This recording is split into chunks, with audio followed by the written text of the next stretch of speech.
একজন প্রাচীন নাবিক অন্যান্য নাবিকদের সাথে দক্ষিণ অভিমুখে সমুদ্র যাত্রা শুরু করেন। আবহাওয়া শান্ত ছিল। এক পর্যায়ে তাদের জাহাজ কুয়াশাবৃত বরফের রাজ্যে পৌঁছায়। আবহাওয়া তখন খারাপ হয়ে যায়। একটি অ্যালবাট্রস পাখি তাদের জাহাজ বরাবর উড়ে আসলো এবং শীঘ্রই আবহাওয়া অনুকূলে পরিণত হলো। তারা সবাই অ্যালবাট্রসের প্রশংসা করল, কিন্তু অ্যানশিয়ান ম্যারিনার অযথায় ধনুক দিয়ে পাখিটিকে হত্যা করলে আবহাওয়া পুনরায় খারাপ হলো। নাবিকেরা এই জন্য অ্যানশিয়ান ম্যারিনারকে দোষ দিল এবং মৃত অ্যালবাট্রসকে তার গলায় ঝুলিয়ে দিল। বাতাস থেমে গেল, সমুদ্রের পানি পচে গেল, অবাঞ্ছিত প্রাণীরা চারপাশে কিলবিল করতে লাগলো। অ্যানশিয়ান ম্যারিনার ছাড়া সকল নাবিক তৃষ্ণায় মারা গেল।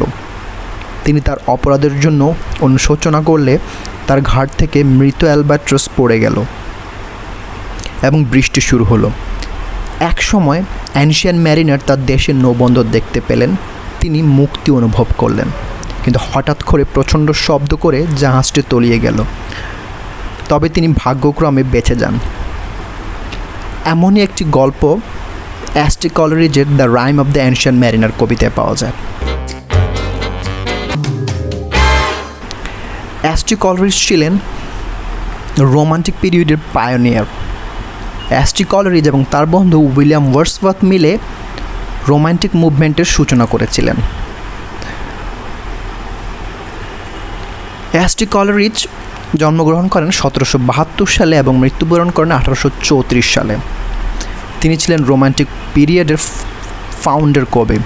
1798 সাল থেকে 1832 সাল রোমান্টিক পিরিয়ডের ব্যাপ্তি।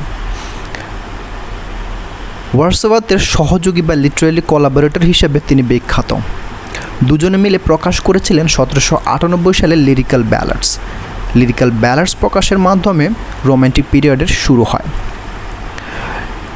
কলেরিজের পুরো নাম স্যামুয়েল টেইলর কলেরিজ। তিনি একজন রোমান্টিক পয়েট। ব্যক্তিগত জীবনে তিনি ওপিয়ামে অ্যাডিক্টেড ছিলেন, এজন্য তাকে বলা হয় ওপিয়াম ইটার। তার টাইটেল ছিল পয়েট অফ সুপার ন্যাচারালিজম এবং লেক পয়েট, যেহেতু তিনি লেক ডিস্ট্রিক্ট থেকে বিলং করতেন। উইলিয়াম ওয়ার্ডসওয়ার্থ ছিলেন একজন লেক পয়েট।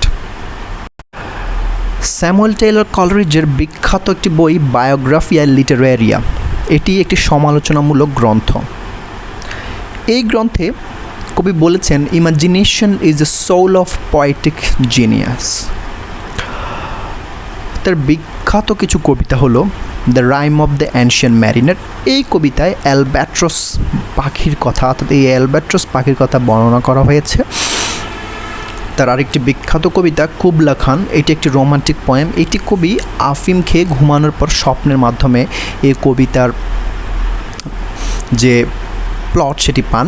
তারপরে ডিজেকশন অ্যান্ড ওট, আরেকটি কবিতা Christabel, the nightingale, a conversation poem. So এই কবিতাগুলো মনে রাখার একটি সুন্দর উপায় রয়েছে, সেটি হচ্ছে ABCD দিয়ে মনে রাখা যায়। এতে অ্যানশিয়ান ম্যারিনার, বিতে বায়োগ্রাফিয়া লিটারেরিয়া, সিতে ক্রিস্টাবেল এবং কুবলা খান, ডিতে ডিজেকশন অ্যান্ড ওট।